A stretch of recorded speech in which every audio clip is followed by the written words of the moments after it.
આ દુનિયામાં ગુરુ પૂજનના દિવસે કોઈ પણ વ્યક્તિનું પૂજન નથી થતું, વ્યક્તિની અંદર રહેલા વ્યક્તિત્વનું પૂજન થાય છે. આજે વ્યક્તિની અંદર રહેલા એ જ્ઞાનનું પૂજન થાય છે. આજે નહીં તો આપણે કહેતા હોય કેટલો મોટો માણસ છે, પણ એના ગુરુ પાસે જાય તો પગમાં બેસી જાય છે. કેટલું નકર સંપદા એની પાસે, કેટલો પૈસો છે. આ દુનિયાનો કોઈ પણ ધનવાન માણસ જેને ગુરુ માનતો હોય, જેની પાસેથી જ્ઞાન પ્રાપ્ત થયું હોય અને એના ચરણોમાં બેસી જાય તો એમાં કઈ નવાઈ નથી. યાદ રાખજો, એમાં કોઈ જાતની નવાઈ નથી. કારણ શ્રીમદ ભાગવતના 10મા સ્કંદમાં સુદામ ચરિત્રની કથા આવે છે. અને એ સુદામા ચરિત્રમાં આપણે બધાએ સાંભળ્યું છે કે ભગવાન દ્વારિકાધીશ સ્વયં સુદામા નામના બ્રાહ્મણના પગ ધોવે છે. શું કામે? બ્રાહ્મણના પગ ધોયા છે? ના, ત્યાં આધ્યાત્મિક અર્થઘટન છે.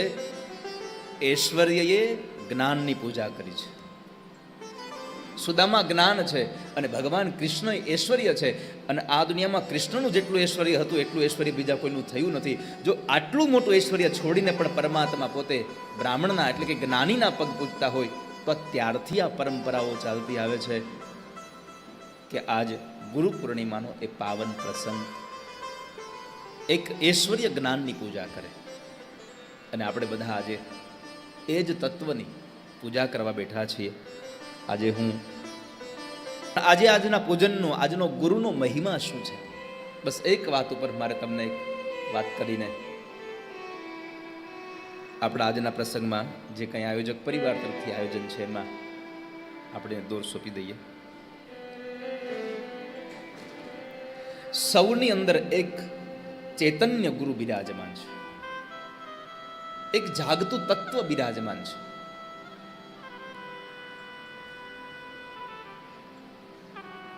ઘણી વખત આવા ગુરુ શબ્દો આવતા હોય ને એટલે આપણને વિચાર આવે કે આ જગતમાં સાચો ગુરુ કોણ? પહેલી વાત તો એ છે, આ જગતમાં સાચા ગુરુ કોને મનાય? જેની પાસે મોટો આશ્રમ છે, જેની પાસે બહુ મોટો સેવક સમુદાય છે, આને ગુરુ માનવા?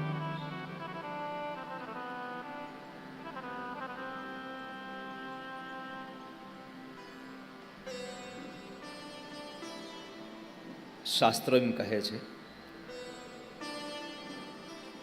જેમની પાસેથી તમને પ્રકાશ મળે. ખાસ સાંભળજો, વાત બહુ નાની છે પણ આનો ઉપદેશ બહુ મોટો છે. કારણ કે ઘણાના મનની અંદર બહુ બધા સંશયો હોય છે. જેમની પાસેથી પ્રકાશ મળે છે, જેમની પાસે જ્ઞાન મળે છે, જેમની પાસે આપણા જીવન જીવવાનો સાચો માર્ગ મળે છે, જેમની સાથે રહેવાથી, જેમની પાસેથી કંઈક મેળવાથી, જેમનું કંઈક સાંભળવાથી પોતાના કર્તવ્યનું ભાન દેખાઈ જાય છે, પોતાના ધ્યેય દેખાઈ જાય છે. આવું તત્વ તમને જ્યાં દેખાઈ જાય એ તમારો ગુરુ છે. પછી એની પાસે કંઠી બંધાવો એ મહત્વ નથી હોતું.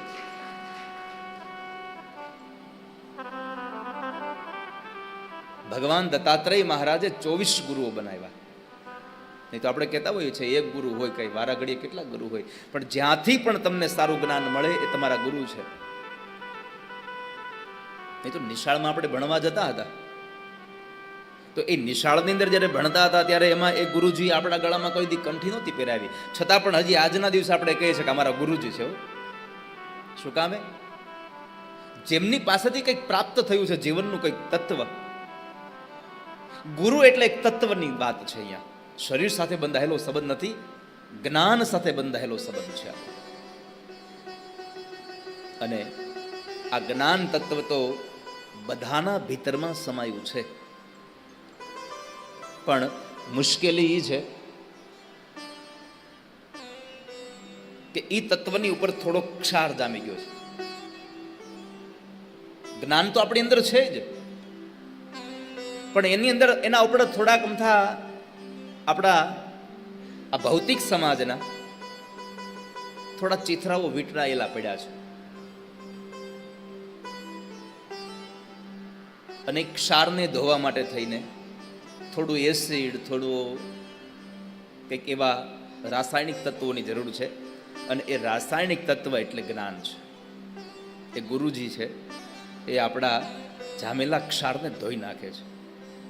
તમને એમ થશે કે અમારી અંદર જ્ઞાન પડ્યું છે, એ જ્ઞાનને ઉપર જામેલા ઓલા ક્ષારને ધોવા માટે વળી પાછું જ્ઞાન જરૂરી છે? હા, આપણે બધા જાણીએ છીએ, ઝેરને મારવું હોય ને તો ઝેર જ પાવું પડે. તેલવાળા હાથ થાય તો હાથ શેનાથી ધોવા પડે? સાબુથી. શેનાથી? તેલવાળા હાથ થાય તો સાબુથી હાથ ધોવા પડે. પણ જરા વિચારજો, સાબુ બનાવવા માટે પાછું તેલ જોઈ.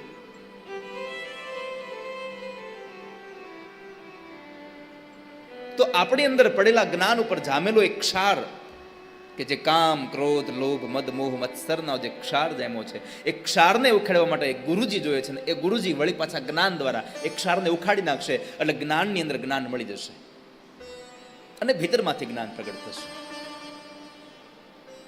તો એ બિરાજમાન તત્વ આપણી અંદર બિરાજે છે. તો હવે એ તત્વ ક્યાં? તો કહ્યું છે કે તમારા ભીતરમાં પડેલા એ જ્ઞાનને ઉજાગર કરવા માટે થઈને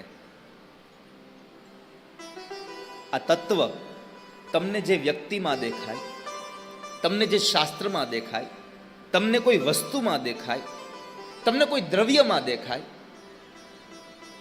કે અહીંયાથી મને આ જ્ઞાન મળ્યું, પછી એ વસ્તુ સજીવ હોય કે નિર્જીવ હોય, એ તમારું જ્ઞાન તમને પ્રાપ્ત કરનાર વસ્તુ એ તમારો ગુરુ છે.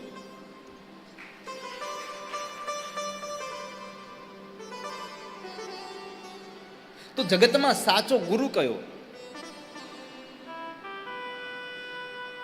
આપણી ક્યારેક ક્યારેક મહદઅંશે એવી ભાવના થતી હોય કે ફલાણા મહારાજ પાસે બહુ બધા શિષ્યો છે એટલે ઈ સાચા ગુરુ હશે.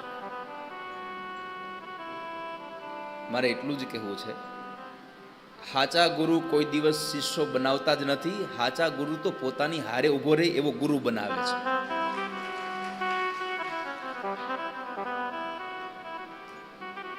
ગુરુને શિષ્ય બનાવવાની ઝંખના છે જ નહીં.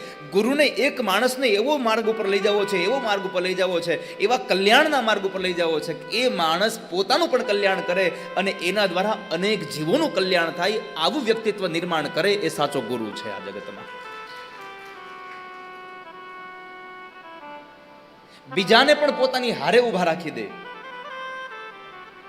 આવું વ્યક્તિત્વ નિર્માણ કરાવનારું પાત્ર એટલે શ્રેષ્ઠ સાધન એટલે ગુરુ છે.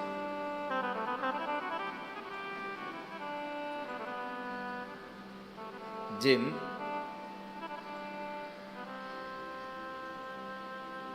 આ જગતમાં પારસમણીની બહુ કિંમત છે. ઘણા બધાએ સ્વપ્ન જોયા હશે કે એક વખત પારસમણી હાથમાં આવી જાય ને તો કામ થઈ જાય. એક વાર પારસમણી હાથમાં આવી જાય,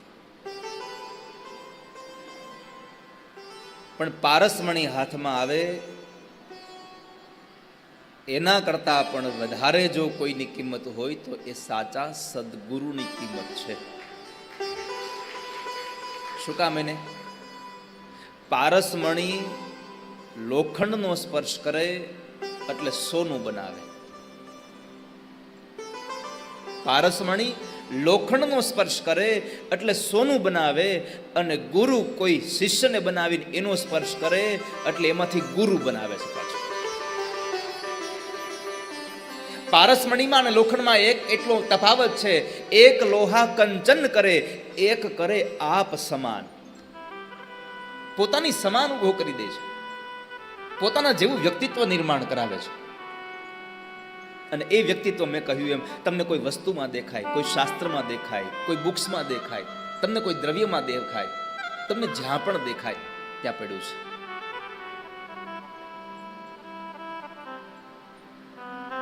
તમને તમારા કર્તવ્યનું ભાન કરાવતો હોય. ગુરુનું જીવન જ આપણો આદર્શ હોવો જોઈએ. બસ મેં ઘણી વાર કહ્યું છે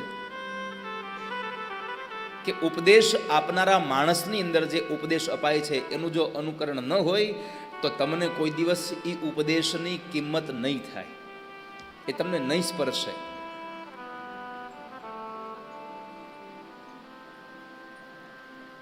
એના જીવનને જોઈને પણ આપણને એમ થાય કે આપણે આવું જીવન જીવીએ, આપણને સાચો માર્ગ મળે, આપણા કર્તવ્યનું ભાન થાય. અને આ જગતમાં સૌથી મોટો ધર્મ એટલે કર્તવ્ય છે. સૌથી મોટો ધર્મ કર્તવ્ય છે. બાકીના બધા જ ધર્મોનું સ્થાન એના પછીનું નીચું છે.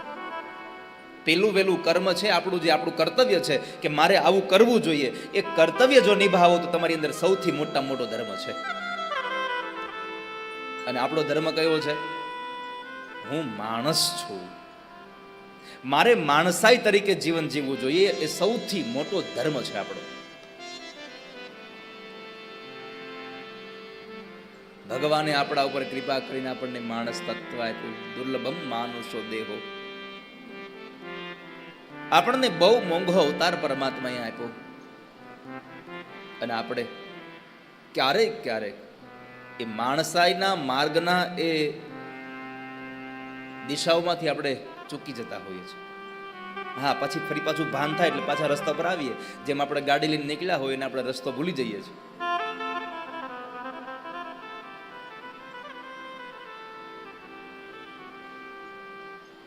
તો આપણને પરમાત્માએ માણસ અવતાર આપ્યો. અને આજે જે ગુરુદેવની આપણે પૂજા કરી, શંકરાચાર્ય મહારાજ, એ શંકરાચાર્ય મહારાજની જે પરંપરા ચાલી એમાં ભગવાન આદિ શંકરાચાર્ય મહારાજે લખ્યું છે, દુર્લભમ ત્રયમેવે તદ દેવાનુગ્રહ હેતુકમ. આ દુનિયામાં 3 વસ્તુ બહુ દુર્લભ છે. એક મનુષ્યત્વમ, એક મુમુક્ષુત્વમ, એક મહાપુરુષ સંશ્રય. 3 વસ્તુ બહુ દુર્લભ છે. એક તો માણસનો અવતાર મળવો, એ બહુ દુર્લભ છે. માણસનો અવતાર મળ્યા પછી જ્ઞાનની ઝંખના જાગવી, એ બહુ દુર્લભ છે. અને જ્ઞાનની ઝંખના એટલે કે તરસ લાગ્યા પછી પાણી પીવડાવનાર માણસ મળવો બહુ અઘરો છે.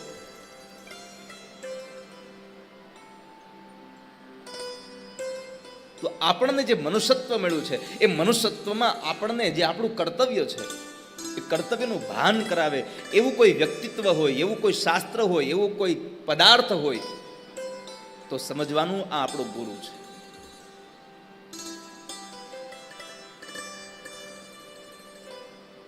દત્તાત્રેય મહારાજે એક પારધીને પોતાનો ગુરુ બનાવ્યો. શા માટે?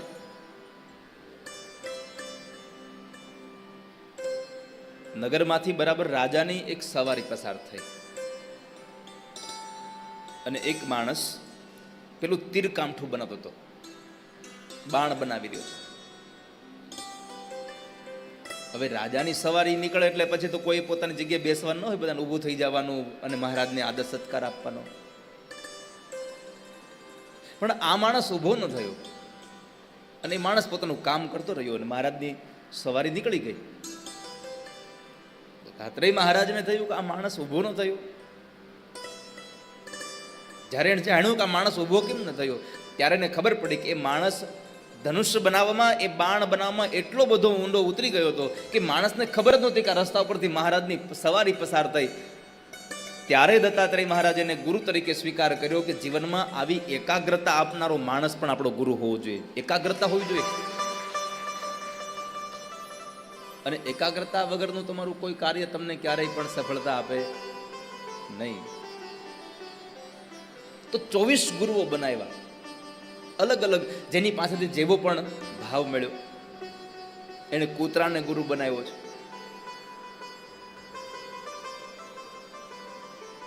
એનામાં વફાદારી બહુ હોય. જીવનમાં ક્યારેય વફાદારીને છોડવી નહીં. તો જે પણ તત્વમાંથી તમને એક સારો સાર મળે, જેનું જીવન જ આપણું આદર્શ બની જાય, એવું વ્યક્તિત્વ એટલે આપણો ગુરુ છે. એકવાર એક મહાત્માજી નદીમાં સ્નાન કરતા હતા, એનો શિષ્ય એની સાથે હતો. શિષ્ય તો કિનારે ઊભો ઊભો જોવે છે, અને ગુરુજી મહાત્માજી સ્નાન કરી અને બરાબર પાછા આવતા હતા, અને કિનારે પહોંચ્યા. ત્યાં કિનારા ઉપરથી એક વીછી બરાબર પાણી પડવા જતો. એટલે મહાત્માજી આમ હાથમાં લઈ અને આમ બહાર મૂકી દો.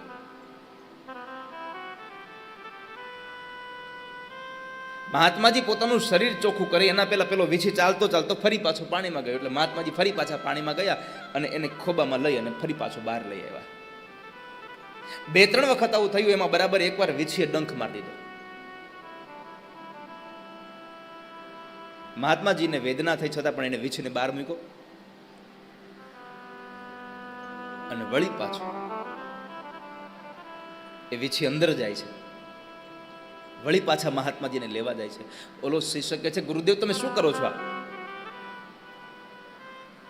આ તમને વીછી વારંવાર ડંખી જાય છે અને છતાંય પાણીમાં જાય છે, મરવા દો ને, શું કામ તળાવ બહાર લઈ આવો છો? તમને વારંવાર ડંખ આપે છે તો છતાં શું કામ બારો કાઢો છે ને? એને પડવું છે તો પડવા દો.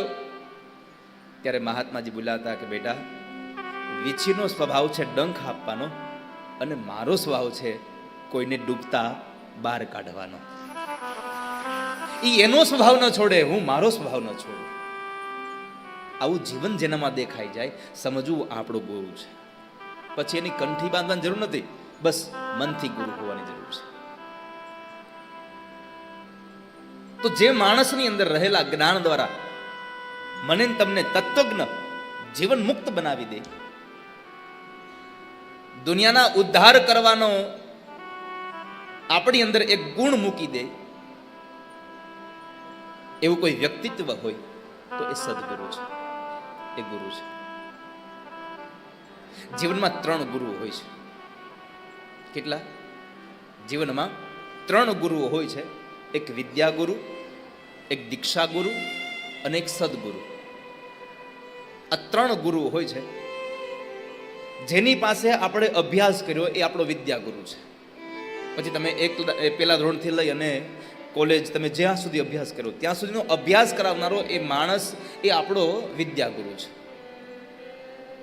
બીજો દીક્ષા ગુરુ છે. જેની પાસેથી તમે કંઠી બંધાવી હોય, જેની પાસે યજ્ઞોપવિત ધારણ કર્યું હોય, એ દીક્ષા ગુરુ છે. અને છેલ્લો એક ત્રીજા નામ જે ગુરુ છે એ સદગુરુ છે. જેની પાસે તમને સત્ય તત્વનું જ્ઞાન પ્રાપ્ત થયું હોય એ સદગુરુ છે આપણા જીવનમાં. પણ યાદ રહે, સદગુરુને અને વર્ણને સાથે કોઈ લેવા દેવા નથી હોતા. સદગુરુ અને વર્ણની સાથે કોઈ સંબંધ નથી હોતો. બસ ગુરુ આખિર મેં ગુરુ છે. મહાભારતમાં લખ્યું છે કે પ્રાપ્યમ જ્ઞાનમ બ્રાહ્મણાત ક્ષત્રિયાદવા વેશાદ છુદ્રાદપી નિચાદ ભિક્ષણમ. મહાભારત એમ કહે છે, બ્રાહ્મણ, ક્ષત્રિય, વેશ, શુદ્ર અથવા તો કોઈ નીચ વર્ણનો માણસ પણ હોય, પણ જેની પાસે તમને જ્ઞાન પ્રાપ્ત થાય તો તેમાં શ્રદ્ધા રાખવી, અને એ જ શ્રદ્ધા તમને જીવન મુક્ત કરી દેશે. વર્ણની સાથે કોઈ સંબંધ નથી ગુરુને, કારણ કે જ્ઞાન સાથે ક્યાં કોઈને સંબંધ છે? જ્ઞાન તો ગમે તેની પાસે હોય છે. એ તો આપણે સંપ્રદાયના વાળા ઉભા કર્યા છે. કૃષ્ણ માટે ક્યાંય લખાણું નથી. કૃષ્ણ માત્ર ને માત્ર આ જ સંપ્રદાયના ગુરુ છે. કૃષ્ણમ વંદે જગત ગુરુ. આ જગતના જેટલા પણ અસ્તિત્વો છે એ બધાના ગુરુ કોઈ હોય તો પરમાત્મા કૃષ્ણ પોતે છે. અને એવા ભગવાન કૃષ્ણની આપણે આ કથા દ્વારા આપણે ભેગા થયા છે. એટલે ગુરુનું એ સાચા ગુરુ કોણ? તો કહે છે કે ગુરુનું શરીર એ સાચું શરીર એ ગુરુ નથી. ગુરુની અંદર રહેલું જ્ઞાન એ આપણો ગુરુ છે. માણસની અંદર રહેલું તત્વ એ આપણું ગુરુ છે. તો જેનામાંથી આપણને પ્રકાશ પ્રાપ્ત થાય, જેનામાંથી આપણને જ્ઞાન મળે એ આપણા ગુરુ છે. અને જેની પાસેથી જ્ઞાન પ્રાપ્ત થાય ને એને આપણે આદર આપવો જોઈએ, એનું આપણે પૂજન કરવું જોઈએ. એ શિષ્યનું કામ છે. એટલે કે વાસ્તવમાં ગુરુ એ તત્વજ્ઞાન છે. વાસ્તવમાં ગુરુ એ તત્વજ્ઞાન છે.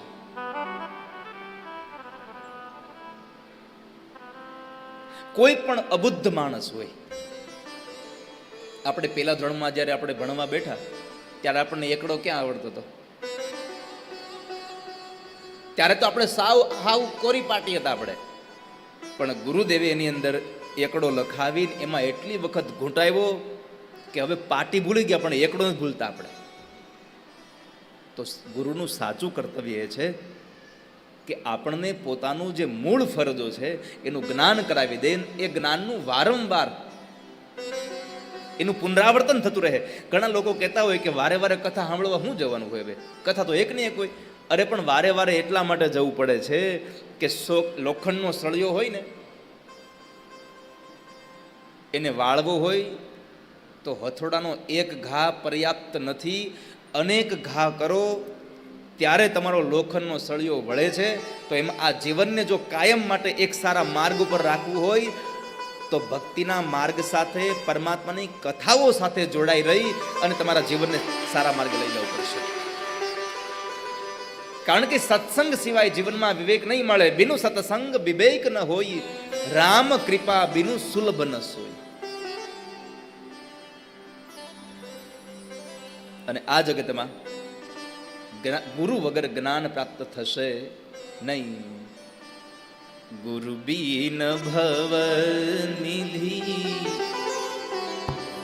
તરઈ ન કોઈ.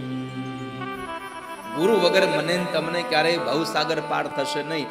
શ્રીમદ ભાગવતના 11મા સ્કંદમાં લખ્યું, નૃદેહ માધ્યમ સુલભમ સુદુર્લભમ પ્લવમ પ્રકલ્પમ ગુરુકર્ણધારમ માયાનુકૂલેન નભસ્વતે રિક્તમ પુમાન ભવાબ્ધિ ન તરેત્સ આત્મહા. તો તમારે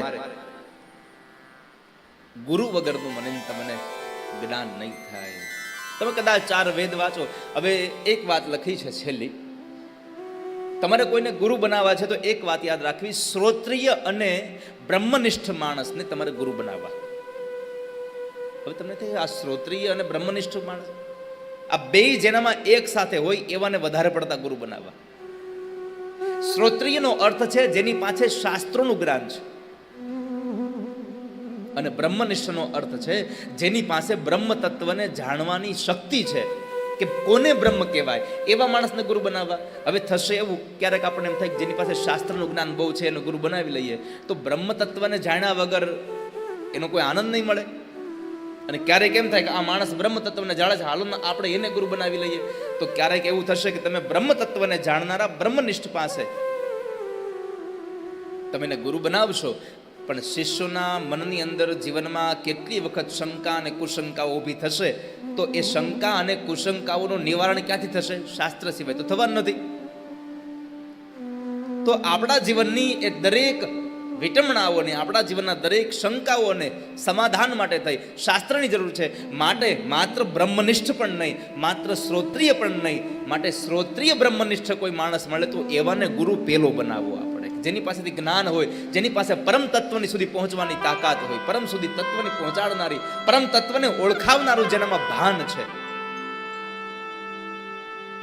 પરમ તત્વને ઓળખવાનું ભાન એટલે એવું ન વિચારતા કે 1000 હાથવાળા ભગવાન દેખાવ મળશે.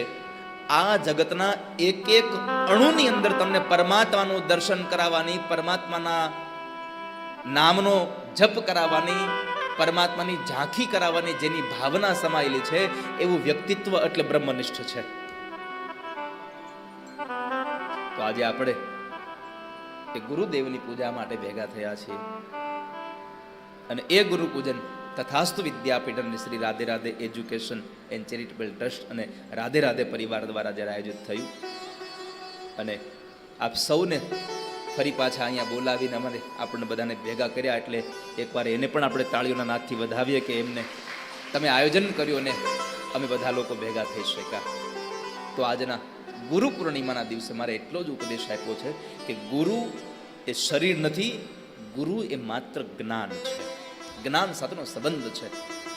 આપણે પછી જ્યાં હોઈએ ત્યાં ગળામાં કંઠી બંધાવી છે એનું મહત્વ નથી, કંઠી તો આપણી એક નિષ્ઠાનું પ્રતીક છે કે ના મેં ગુરુ ધારણ કર્યા છે. ને કે ઘણા બધા એમ કહેતા હોય કે મારે ગુરુ નથી એટલે અમે નગુણા છીએ, અને પછી કોકની પાસે 2 રૂપિયાની કંઠી પહેરી આવે કે હવે હું સગુણો થઈ ગયો. એમ ન થવાય. માત્ર 2 રૂપિયાની કંઠી બાંધવાથી ગુરુ એ આપણે ગુરુવાળા નહીં થઈ જઈએ, પણ એ ગુરુના રહેલા શબ્દોનું જ્યારે આપણે પાલન કરતા હોઈએ, આપણે ગુરુની સેવા કરતા હોઈએ, એ ગુરુના શબ્દોનું આપણે જીવનમાં આચરણ કરતા હોઈએ, ત્યારે સમજવું કે હું હવે સગુણો થયો છું. અને સારા સદગુરુ વગર ભવસાગર પાર નહીં જવાય. બીનું સત્સંગ વિવેક ન હોય, એમ ગુરુ બીન ભવ નિધિ તરઈ ન કોઈ. ગુરુ બિન ભવનિધિ તરઈ ન કોઈ. તો ગુરુ કૃપા આપણા બધા ઉપર કાયમ માટે વરસતી રહે, અને એ ગુરુ કૃપાના ભાવથી એના પ્રતાપથી આપણે સૌ આપણા જીવનને આનંદિત બનાવી શકીએ, સાચા માર્ગ ઉપર આપણા જીવનને લઈ જઈ શકીએ. એવી ગુરુની કૃપા મળે એવી ભગવાન ઠાકોરજીના ચરણોમાં પ્રાર્થના સાથે આજે આ ગુરુ પૂર્ણિમાના ફરી વખત આપ સૌને અંતઃકરણની મારી શુભકામના, અને ભગવાન ઠાકોરજી આપ સૌને ખૂબ સુખિયા કરે, ખૂબ આનંદમાં રાખે એવા ભાવ સાથે નામ સંકીર્તનમ યસ્ય સર્વ પાપ પ્રણાશનમ પ્રણામો દુઃખ શમન સ્તમ નમામિ હરિં પરમ. તો તમે ગમે તેટલા વેદ વાંચી લો, ગમે તેટલું કરી લો, પણ જ્યાં સુધી નામ સંકીર્તન ન થાય ત્યાં સુધી આપણો મહિમા પૂરો થતો નથી. તો આજના દિવસે પણ જેને આખા જગતના ગુરુ કહેવાય આવ્યા કૃષ્ણને પ્રણામ કરતા 2 મિનિટ માટે ભગવાન ઠાકોરજીને યાદ કરીએ.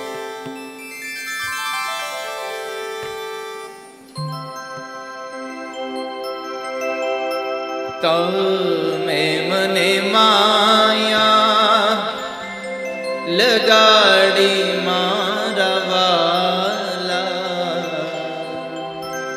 તમે મને માયા લગાડી મારા વાલા, તમે મને માયા લગાડી રે,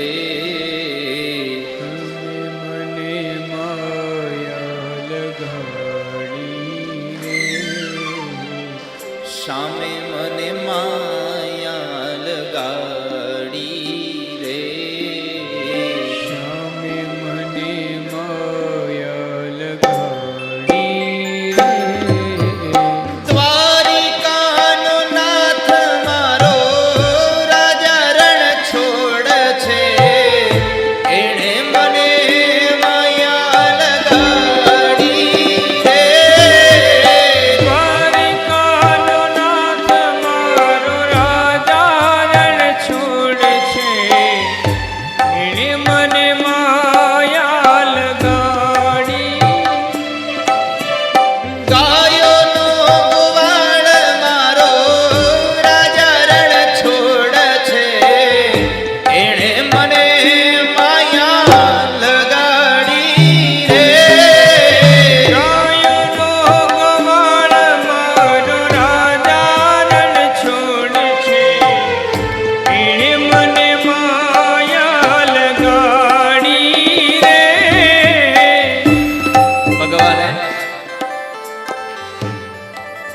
ઉદ્ધવ સાથેના સંવાદમાં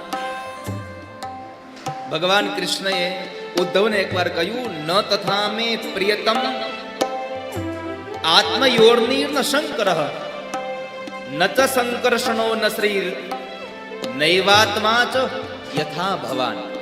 આ શ્લોકમાં ભગવાને બહુ સારો સંવાદ કર્યો ઉદ્ધવને કીધું, સાંભળો ઉદ્ધવ, મને પ્રેમી ભક્ત